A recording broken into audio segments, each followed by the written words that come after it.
મિત્રો જોઈ લો, આજે લંડન અંદર -1 -2 ઉપર જઈ રહ્યું છે. તો એ ઠંડીમાં એટલું બધું ઠંડુ લાગે છે, તો એ કામે તો જવું જ પડે.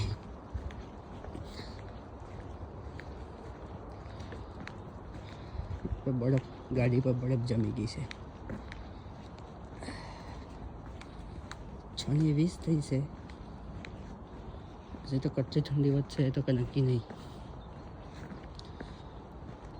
ચાલો તો જય શ્રી કૃષ્ણ બધાને. રામ રામ.